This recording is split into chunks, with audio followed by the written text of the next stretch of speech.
So back to the planer to run the walnut across the top.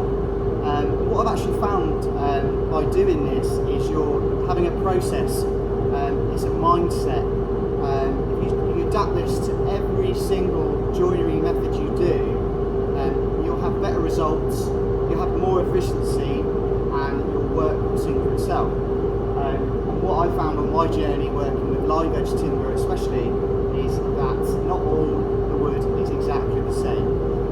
You're dealing with a timber that has grown differently, it's not been machined up, engineered, it's just been done on a mill in the middle of the woods, and I bring it here and I turn it into something else. So these methods are what I find useful. Please comment, please share, and let's build a community around this. What I'm trying to do here today is sort of give back my knowledge to people that are thinking about doing woodworking, and I hope my videos help you on that journey, because in a way you're helping me, because I actually slow down. I don't work 90 hours, and I actually have a cup of tea and have a break and think about my next video. So this one is now I'm going to run both the pieces of walnut through, so bear with, a bit noisy, but I hope you can see what I'm trying to do.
So guys, I've just done that and they're now back on the bench ready to be dominoed.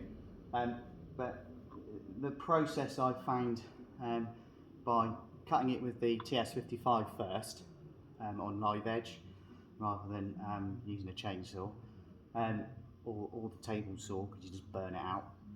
Gives you a head start, so you're not actually planing that much off when you come to the planer part when you're doing the jointing. If you used a different method, I'd be at the planer for a lot longer, and what you've got to think about is cost, time, efficiency. These things aren't cheap to run. They're free phase. They cost about sort of 6 to 8 grand, and you've got to think, I've got to use it to its full potential and its most efficient full potential. So that's how I sort of now do my joining now, and it's sped me up very quickly, and I have better products basically, and it's because of the machines and how you use them. Not me, I'm no good, the machines are. So join me for my next video and you'll see me joining the walnut together.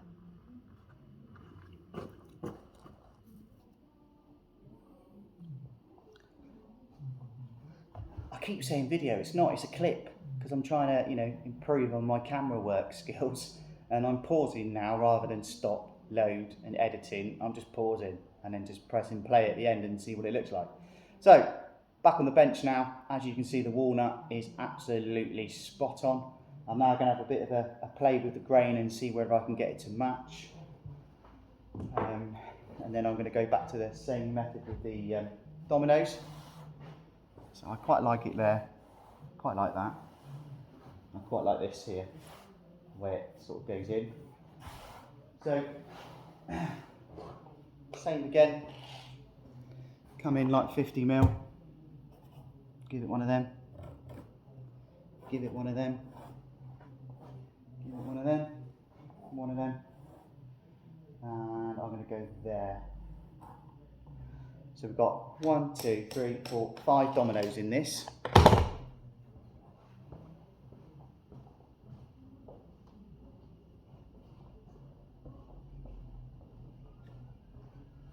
Swap the machines around. I love that pestle. As you can just interlock, change your kit, and away you go. So you need 1, 2, 3, 4,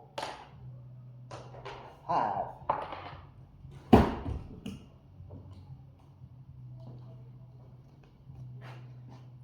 Don't forget to write 1 and 2.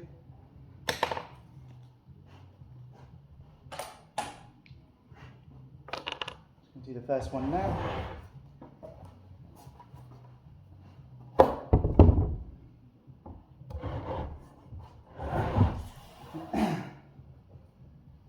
Remember to check to see whether it's in the centre.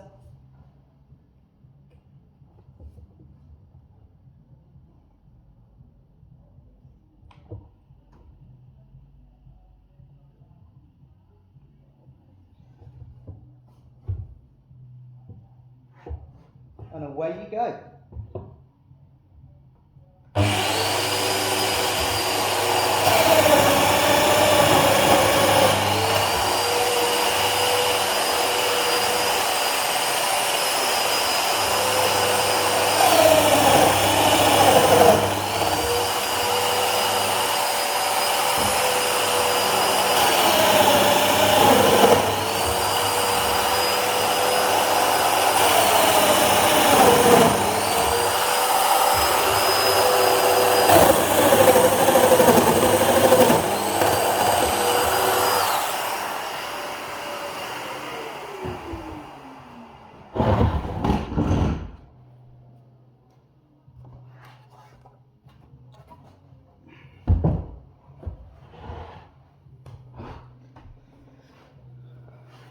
So bear with, guys. I'm going to try and do a bird's eye view of what I'm doing so you can see it. So basically where my lines are, you line up the domino in the centre. I don't know if you can see that very well, but there's a centre line there, so you can see. So that's what I'm doing, is putting my domino on each line, plunging it in, it cuts the hole. If you follow your lines exactly, then when it comes to the gluing up stage,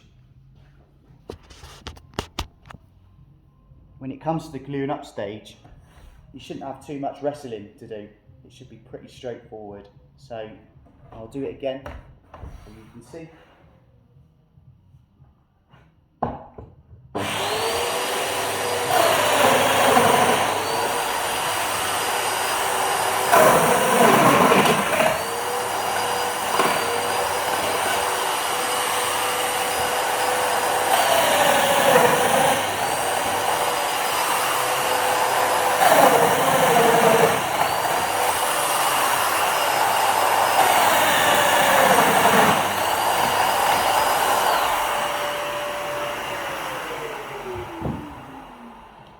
And there we are, clean working yet again. So yeah, basically now over to the gluing trestles and glue this bad boy together, sash clamp. Remember the bits of timber on the end to keep it flat and square, and that'll be another tabletop ready for the next stages of finishing. So join me for the next clip and you'll see me join it together.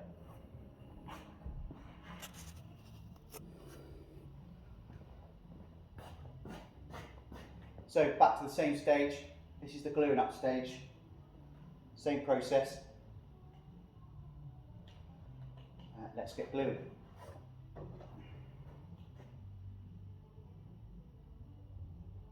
So don't be afraid to absolutely smother it. Right in there. I used to watch a program as a kid. I think it was an American joinery stroke building show called the Stephen Norm House or something like that. And when he used to glue up, he always used to say, you know, slap it on because you can always clean it up afterwards and you can't add any more. So that stuck with me as a kid. And when I chose carpentry and joinery as a career, I always had that in my head. That, you know, even when I make stairs, and I used to do new build stairs on the side, I used to get covered in glue. It used to be in my hair when I had hair. It used to be everywhere glue because I just used to think, right, I'm not having a squeaky staircase. You must be joking. So even though, you know, it wasn't my house, I always used to literally smother the stairs in glue, and I've never had any comebacks. You can tap these in if they give you a little bit of a problem, but generally they're pretty good.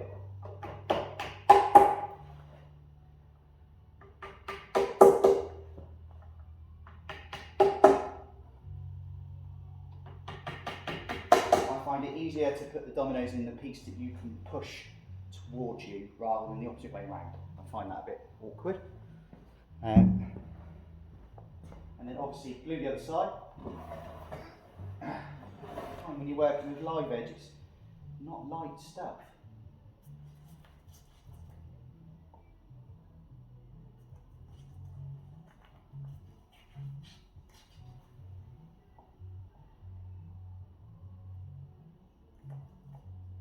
Must admit, I do love working with walnut. The grain consistency in walnut is just something special. But it's like gold dust. It's the most expensive timber out there, for us in the UK anyway. It takes so long to grow, it's so slow growing, but you can see why when you polish it up. The detail of the grain is just special.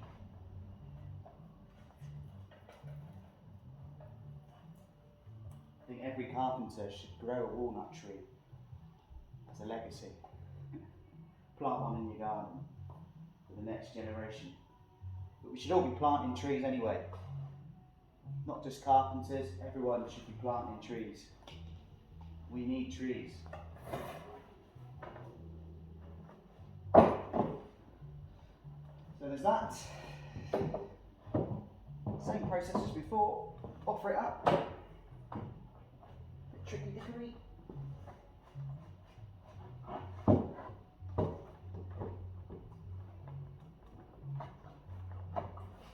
you get one in, the rest of them pretty much follow suit. You might get one that wants to be a little bit stiff, like that. That's when you need guns. Right, that's where I find it easier to have the dominoes in the piece that you can lean against.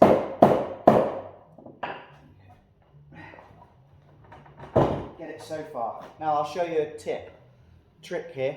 If you can't get it to go in, you get your sash clamp.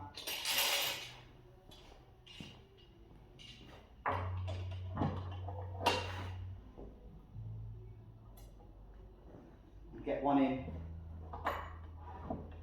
complete.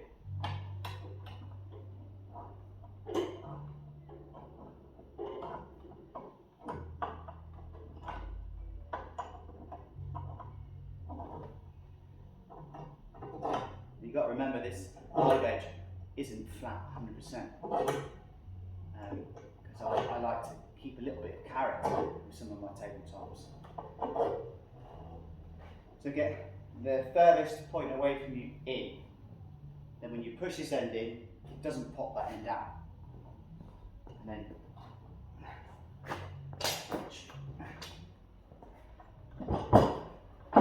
rugby tackle it in.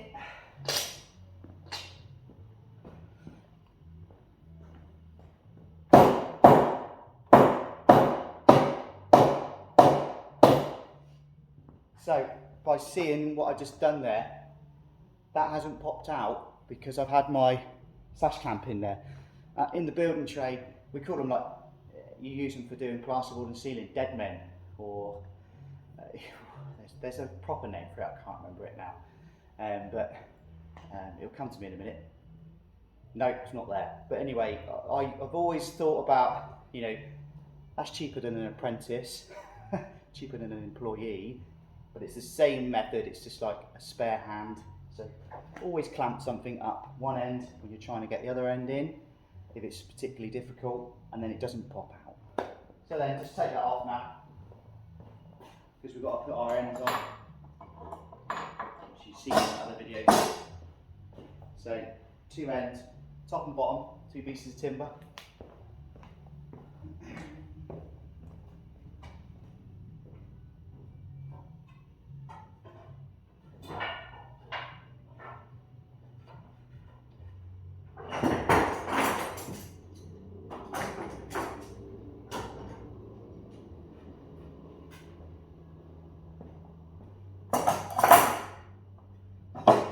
Remember what I said to you guys, do the middle first, don't tighten it all the way, and then that'll help you set up your ends. So just get the middle in,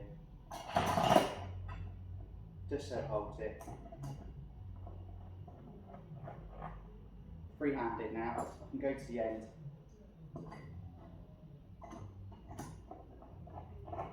Get that right in there. All quick cramps are good. I like Festool.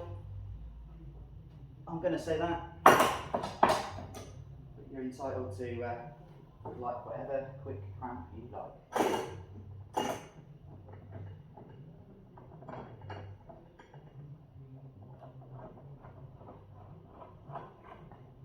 And you've got the ends on. You can really push the middle down.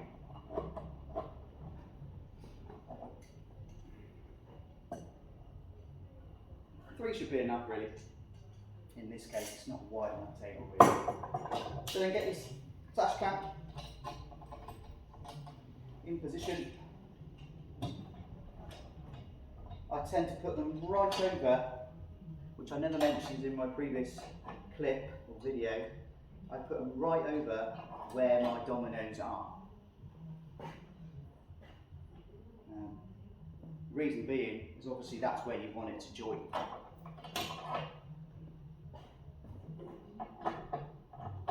And why I like working off the trestle when I'm gluing is you've got space and you can get rounds. I mean, my bench is pretty big and it's quite annoying to glue up on. It's not really designed to be glued on, it's just for assembly.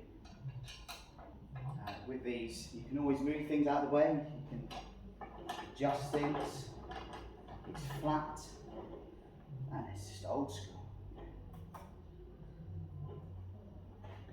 And it works, so why change?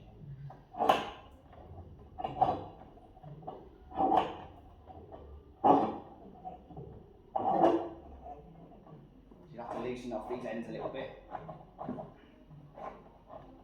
so the sash clamp can do its job.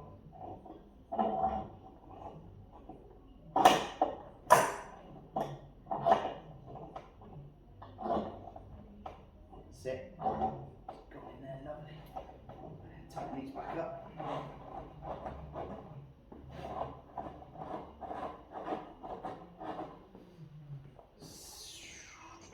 Same again on the end.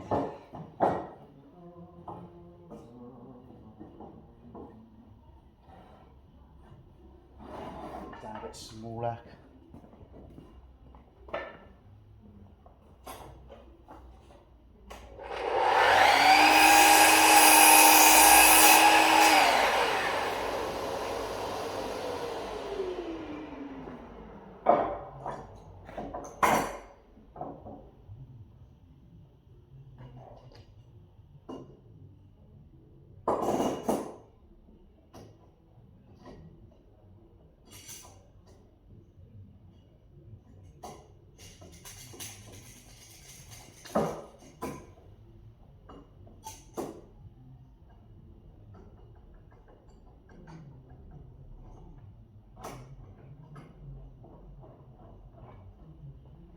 I don't know if you've seen what I did there.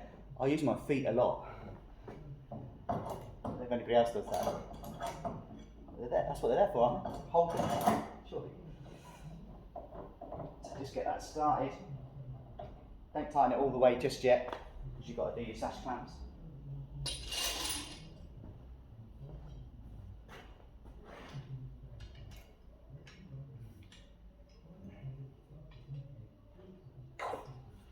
Get a bit stiff.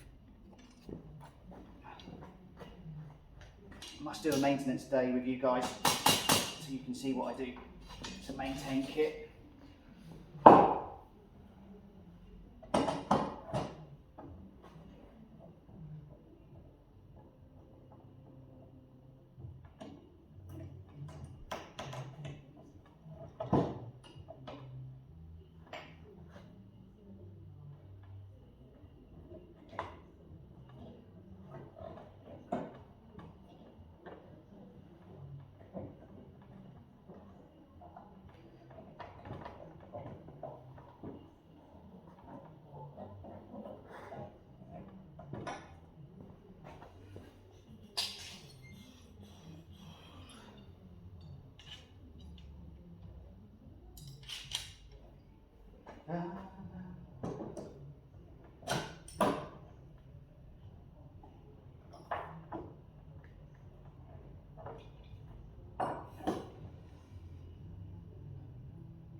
we go. Another one joined together. To show you on the old video.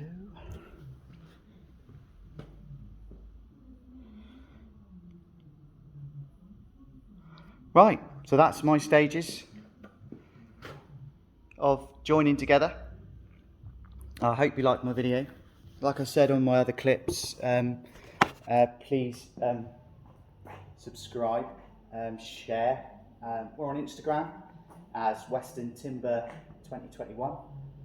We're on YouTube as RHT Carpentry, Joinery, Building, Maintenance, Structural Engineer, whatever you want to call me. We're on YouTube with that. I'm not on Facebook anymore. I used to be on Facebook, but I found it very hard to do my job with people messaging me at like 1 o'clock in the morning, do you have any 4x2 in stock? So I decided that basically Facebook was too invasive. So I've knocked that one on the head. So you will not find me on Facebook. You will not find me on Messenger. You'll find me on Instagram, and you'll find me on YouTube, and you'll find my websites www.westerntimber.co.uk, and my other one is www.rhtcarpentry.co.uk. So thanks for watching. I hope the videos are useful to you, and if they are, please keep watching, and don't forget to click subscribe and give me a like. Thanks guys, have a good day.